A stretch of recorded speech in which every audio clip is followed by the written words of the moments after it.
One local site is literally digging up America's past. I'm Jill Horner. This is Comcast Newsmakers. With me this hour is Lou Farrell. He's the Archaeological Site Director for the Muhlenberg House. Thanks for being with us. Thank you. First of all, talk to us a little bit about the site, where you will be digging this summer, and what is there today. Okay, we're going to be in Trappe, Pennsylvania on Main Street at the Henry Muhlenberg House.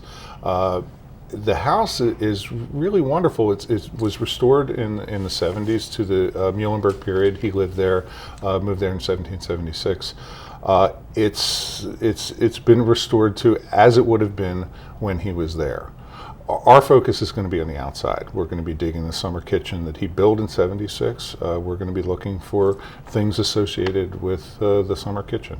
Many people may be familiar with Henry Muhlenberg's name, but what is his lasting significance today? Why is he still an important figure? Oh, when I first started this project, I didn't know much about him. And as soon as I get into the research, I realized what a significant figure he is in American history and also the history of the American Lutheran Church.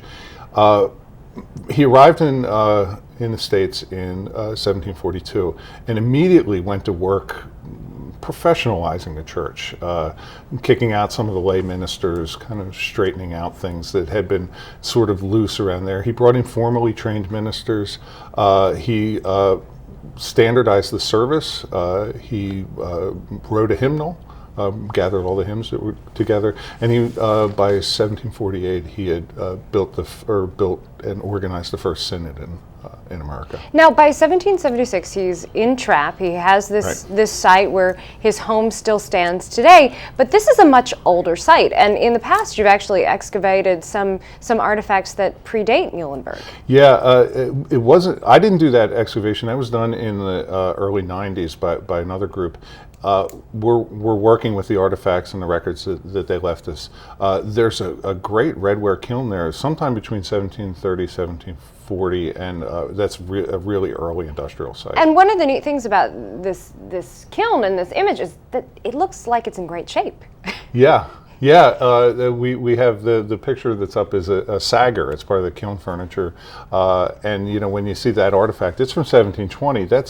That looks pristine. And we're very excited about this. And beyond that, the next image that we have relates to part of the work that you're going to be doing over the summer, a summer kitchen. So this would have been separate from the main house. Yeah, it was important back then to have the fire well away from the main house. A lot of these houses burned. The image that we have, this is the only image of the house. It's the kitchen is the piece that's hanging off to the edge. And archaeologically, you don't get height; you just get footprint. And so that's why we're really excited about seeing this little bit. It's only about 3 inches long, and it was somebody who kind of carved it into a floorboard. So it's just really pretty impressive that it survived. Absolutely. And then in addition to that, you're also looking at the different kinds of construction methods that were used.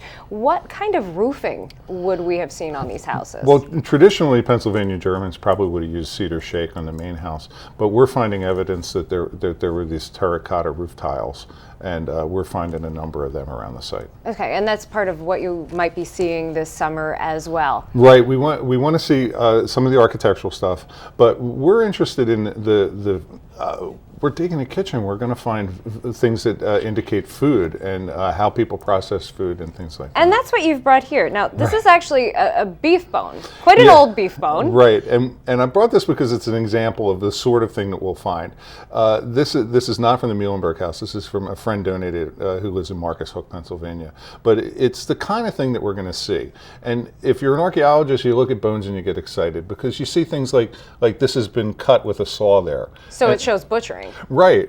And also there's been extensive butchering done because you can see here, and down here that there are butcher marks made with a smaller knife to take the meat off. Additionally, that doesn't weigh much, does it? It's really light, so that it indicates that it's been boiled. They got the most out of this piece of meat. Well, some great information, and the dig continues this summer. You're always looking for volunteers, and people can just drop you an email. Thanks for being with us, Lou. Great, thank you. We've been talking with Lou Farrell. I'm Jill Horner.